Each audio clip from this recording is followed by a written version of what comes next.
Still in the cradle of humanity, captivated by stirring images of the ancient, the devoted, and the divine,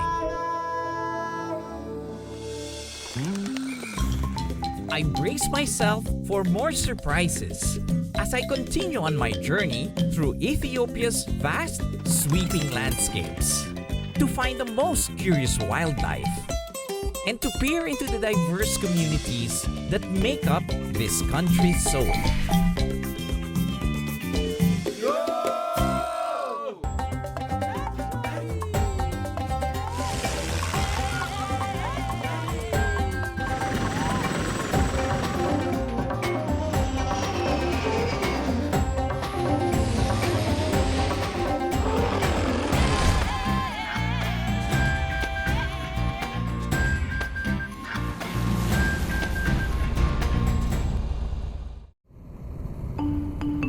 A drive through rural Ethiopia makes one forget where you really are and what year it really is. In this timeless landscape, we find golden fields of teff, an ancient grain found only in this part of Africa, which thrives even in harsh conditions.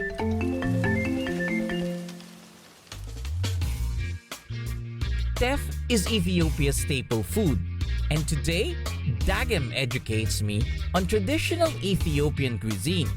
This looks good. Looks good. Maybe a little bit too much for me. In Ethiopian culture, we eat together and we work together. Okay. Even the way food is served in a big communal platter indicates that it's meant to be shared. A beautiful spread greeted us with a little bit of everything in it. The colors alone are enough to rouse one's appetite. But how do we eat? So this is injera. Oh, I get one whole. Yeah, And then I put it around my Yeah. plate. yeah. You can add more. Oh, more. Yeah, Maybe this is good enough for me. I might be too full. but I'm hungry, so You're- let me show you. I thought I'm the only one who's always hungry. Somebody is also very hungry all the time. Injera is a flat bread made from the seeds of teff, and once unrolled, it becomes the base of your meal. Okay, what is this? This is lamb. Lamb. Okay. So I put a little bit. Yeah. You then fill your plate of injera with a mix of vegetables, local cheese, and meat stews. First, you'll mix with the sauces, then you roll it. Tastes good. Yeah. Very good. And how do you cook this? First, they would grind it, then they will mix it and fermentize it for 1 day. Then they will bake it with a big plate. That's why it tastes a little bit sour. Yeah, it's a bit sour. And it's not crispy. It's very soft. Huh? It's tough, yeah. Everything is perfect. Yeah, you must forget the rice and replace it with injera. As varied as the flavors of their food, Ethiopia's culture is also very diverse. With over 80 different ethnic groups found along its valleys, I set off to different parts of the country to meet some of them. Though their landscape seems timeless, some of its tribes are not immune to modernization. And the Ari people are one example. Garsep shows me around their village, where life is lived as one community sharing their resources. Despite being exposed to modernity, traces of their ancient culture can still be found. They build houses from clay and mud, painting decorations on the outer walls. They have also kept alive the tradition of pottery and other crafts, which the Ari people are known for. This one, this clay come from the mountain? Yeah, this clay come from the mountain. I see. They making for the roast coffee and the baking from injera plate, making for the bread. I was just in time to see how they bake their injera on these plates made of clay. Okay, this is injera, the maize. Oh, this is made out of corn. Yeah, this is the Oh. corn and for teff, for Yes. mix it. The ingredients of each region's injera may differ according to what they have. In this case, they add corn to the teff seeds. How many days do they ferment? 2 days. 2 days. Yeah. She's the best cook, the best one here in town. Wow, finish already. She seems to be cooking for the whole village, so I pitched in to help. Is it hot? No. Ah, it's hot. I try. Okay. It's putting oil. Sideways. I try. Oh, sorry. Wow, this is hard. Sorry. I didn't realize this was so difficult. Sorry. Now, 5-minute wait. Oh. It looks horrible. Sorry. So my injera has a lot of holes. Terrible. You have taste that injera. I taste. It's not so bad. Well, it proves that it's still edible. I'm not that bad a cook. Maybe not so artistic, but still edible. Though I expected the whole village to drive me away after ruining their dinner, the Ari people are known to be peace-loving.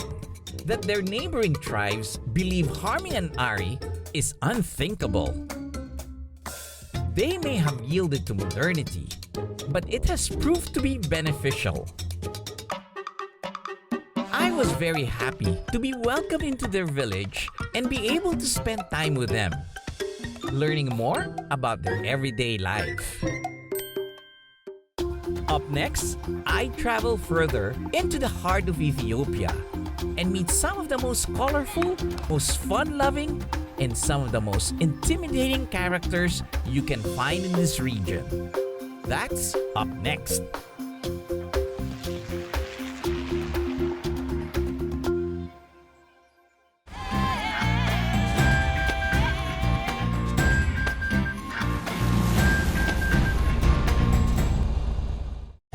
I am still traveling across southern Ethiopia, a region rich in ethnic origins.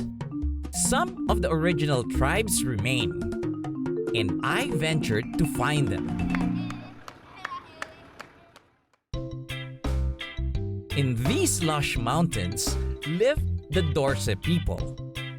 Upon entering their village, you are greeted by these distinctly shaped huts resembling elephants. Teshale teaches me more about their way of life. This is Dorze traditional or typical house, and Yes. this house is made from bamboo, and the outside cover is from the false banana leaf. We call it insect from this tree. What's remarkable about the Dorsey house is that they are built to last a lifetime, thanks to an ingenious construction method. The it can last 70 up to 100 years. 100 years. Every 20 years we change or we repair the outside cover. Rain doesn't get inside, it is waterproof. They build them very high, and when termites get into the base, they are cut down from the bottom, and the house shrinks but remains habitable. For example, this house is very old one, 98 years. This one is 98 years. Yeah, 98 That's years. why it's much lower. Outside, the huts may look compact, but are very spacious inside. Oh, you have the cows Yeah, inside. Yeah, cows, yeah. And so you cook here also, huh? Yeah, there is a bedroom, kitchen, storage to prepare a local beer. I see. So how many animals do you bring here? You have a goat, you have a cow. Teshale tells me that they bring their animals inside to keep them safe. And in the cold mountain nights, their breathing also adds warmth to the house. Hi, Mr. Goat. Hi, Mr. Cow. If I can't sleep, I let the goat start jumping over my head and I start counting them. The Dorse are also well known for their excellent weaving, making use of cotton to make very colorful cloth. Yeah, and the humans are spinning the cotton and the boys are weaver. Every families they teach them how to weaving.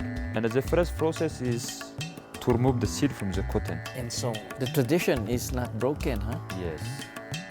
A self-sustaining village, they surround themselves with a very important plant, what they call the false banana tree, one that does not bear fruit. They use every part of the tree, from the leaves, the trunk, and the root. But the trunk is where they get their staple food. First, the fiber and the bark is scraped from a piece of trunk using a bamboo knife. The fibers are dried and used for ropes and other materials. The scraped bark is wrapped and buried underground until it ferments for 3 months. It smells like beer already. Yeah, this is like a cheese. Yeah. Interesting. So she cuts all the fibers now. Yeah, she adds some amount of water to make it smooth. So I can't imagine how people thought of doing this, and now they're passing it on to generations. No need for refrigerator. Yes. Ooh, it's like pizza. It is then baked on a flat stone to make the staple bread kocho. With our kocho ready, the men from the village joined me for a meal. This is goja bread. Yes. And this one is honey, and this one is hot spicy. Yes. And I take fish. Okay. And you put honey and spice together. Yeah. Honey looks good. It's tasty, yeah? It does taste like bread. Good. Very good. Now what is this? Doesn't look like water to me. Yeah. This is haraki, a kind of vodka made from fermented grains. Yo, yo, yo, yo, yo, yo, yo! Yo! I take his.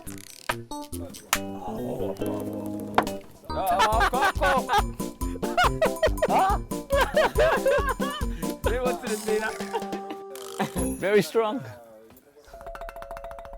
The Dorse people were once fierce warriors, which can be seen in their traditional wear, complete with spears and skins of big animals. Yo, yo, yo, yo, yo, yo, yo! Yo! They have since settled down, living in peace, but still with a great love for music and dancing. I am told that dancing differs from each part of Ethiopia. Here in the south, they do more of lower body movements, unlike the people from the north, who use more of their arms and upper body. I think it was the haraki taking effect, giving me moves I never thought I had. I can still wiggle my butt like they could, but I'll learn if I stay here longer. Visiting the Dorset tribe offered a great insight into their daily life. And I found the people who are very proud of their traditions, eager to share them with the world. From the lush mountains, we drove down to another side of the valley. Here, there is less vegetation, and the earth is scorched. We have reached the lower Omo Valley, home to Ethiopia's many diverse tribes. We chanced upon a group perched on stilts by the side of the road. These guys are from the Banna tribe, right? And they use this to entertain people. We're just driving along the highway and we see them. What a surprise. I like the paints on the body. It means they're from a certain group. So they like to be funny, they like to play around. We continued on, taking the long drive to our destination. As the roads became less paved, we knew we were almost at the doorstep of the Mursi people, Ethiopia's most infamous tribe. I wasn't sure what to expect as we arrived. The Mursi are reputed to be a fearsome tribe, and they can be a little rough. Tourism seemed to have given them a lucrative business, as they demanded payment for each photo taken. After a flurry of negotiations, we continued on to the village. The Morsi is one of the most isolated tribes here in Ethiopia. They are nomadic and basically survive with their cattle. Known for their unique forms of body decorations, these traditions are what remain of their ancient heritage. They have different ways of decorating themselves, and one of them is putting this clay into their lip. Girls have their lips cut at the age of 15, and bigger plates are placed as they grow older. Headdresses adorn them, made from all kinds of materials. What about the fruit that they put and the feathers? Yeah, the fruit actually is a bit poisonous if you eat Oh, okay. it, but they use it for decoration. And what horn is this from?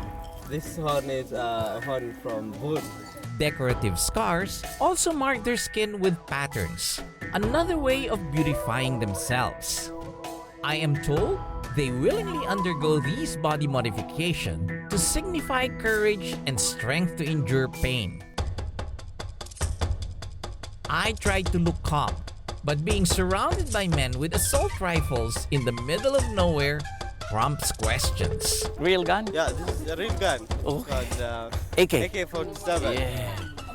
Where do they get bullets? They buy from the border because the area is a bit closer to the Kenya, so Where food is scarce, they have to find ways to protect themselves from other tribes who might steal their cattle. The Morsi believe in a higher power called Tumwi, which they identify to be a thing in the sky, like a bird or a rainbow. I wonder what they will think of an airplane. Well, I wish I could take these guys flying. I think they will be amazed and will be thrilled of what I do. Surrounded by development in the form of large-scale agriculture, their pastoral lands have been reduced, and the drought has pushed them to a small corner of the valley. Today, there are only 10,000 Morsi people left, a disappearing culture that I consider myself lucky to be given a glimpse of. Up next, I travel across Ethiopia's Rift Valley lakes to its high-altitude forests and plateaus to find the most elusive wildlife this country is blessed with.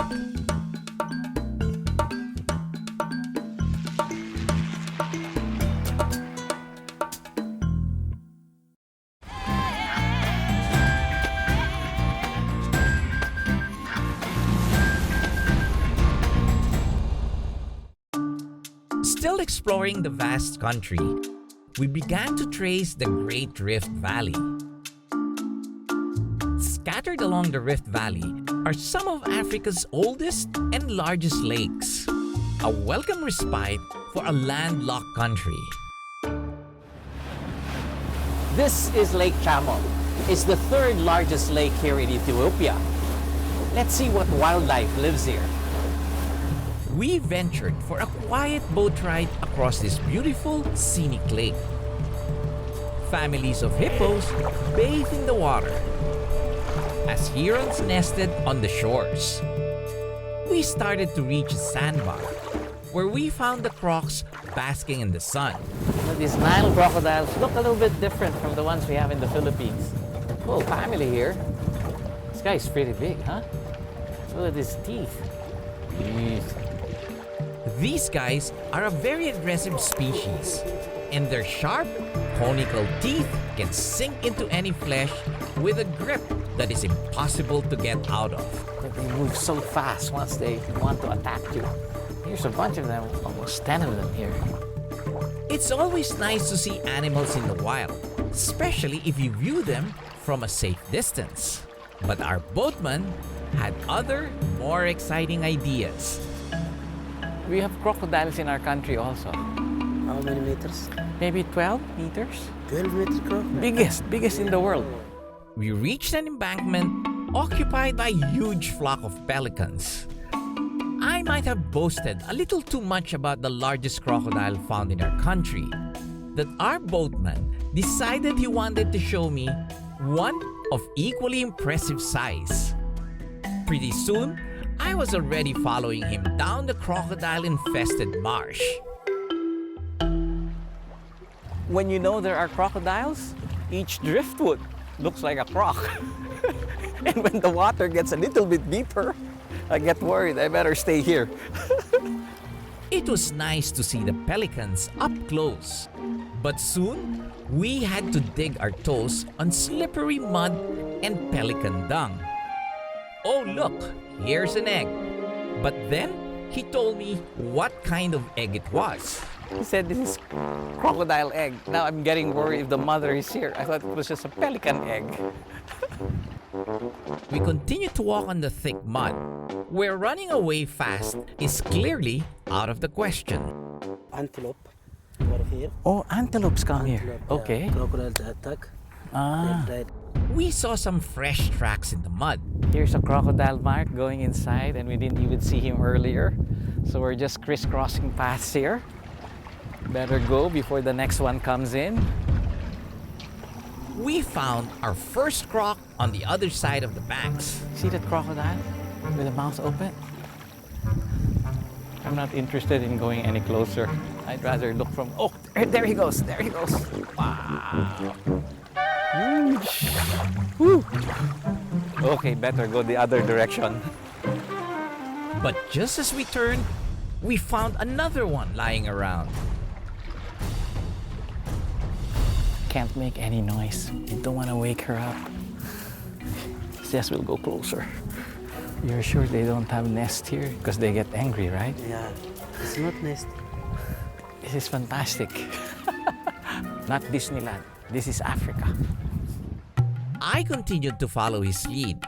There was no turning back as he started to lead me into some tall reeds. Well, as long as he's leading the way, ask me not to talk, make any noise. Suddenly, something startles him. It was just a Goliath hero. He thought it was a crocodile. We reached a part of the bank where there seems to be a nest. And then, we found the big one we were looking for. There's one big one right there. This is really getting me scared. You know, they can jump out of the water and just get us if they wanted to. This is like their nesting place. He wants me to go further. This is as brave as I can get. I'm just glad to walk out of there in one piece. Crocodiles everywhere. That's time the crocodile they attack. Well, we better stay away from the water. Yeah. This guy is crazy. And I'm even crazier for joining him. But what a magical place. And this afternoon just proves that adventures can happen anytime, if you just let it. Ethiopia is a country of incredibly diverse landscapes. In the southern highlands is the magnificent Bale mountain range. In the shadow of its mountains, domestic animals graze in the woodlands. Brooks bubble and birds dance. It was nature at its most enchanting. Deeper into the forest, massive trees shelter the endangered mountain nyala and its spiral horns, and Menelik's bushbuck, two species of antelope endemic to Ethiopia. It's just nice seeing them in the wild. But the centerpiece of the Bale Mountains is the bleak but beautiful landscape of the Saneti Plateau. With my guide Danny, we explored the vast alpine wilderness. So Danny, you're saying how high are we at this point? Yeah, we are now on the 4,200 meters. That's why I'm having a hard time breathing. I'm getting disoriented. Yeah, right, yes. And these are springs, Yeah. natural spring lake. 5 big rivers has to start from here. I see. These alpine springs are very important in giving life to the lowlands. Although the plateau looks starkly uninhabited, it's actually teeming with life underneath. Even if there is no a lot of animal around here, this is the special place of the Ethiopian wolf. These wolves are, they has to get to a lot of rodent. There are a lot of rodents here. In 1 square kilometer, you have to find more than 10,000 rodent. These rodents survive the cold and high altitudes by burrowing underground. With their great numbers, they are on top of the menu for the rare Ethiopian wolf. We drove around the plateau to find them. Hawks flew overhead, and vultures fought over a carcass. This is life at the bleak alpine moorland. Finally, a flash of orange. We found 2 of them patrolling the area. They're the size of a coyote, resemble a fox, but their DNA identifies them as a wolf species. This rare canine is now endangered, with only about 400 left in the wild. With its shiny red coat, it was a beautiful creature to behold. One you can only find in this part of the world.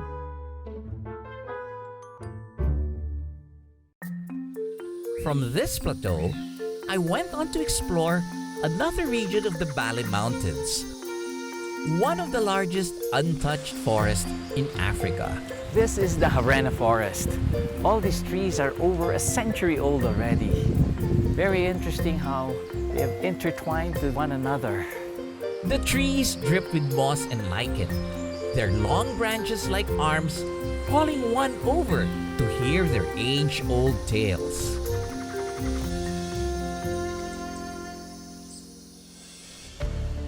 As I walk among the enchanted trees, I look back on my journey through this land of amazing diversity.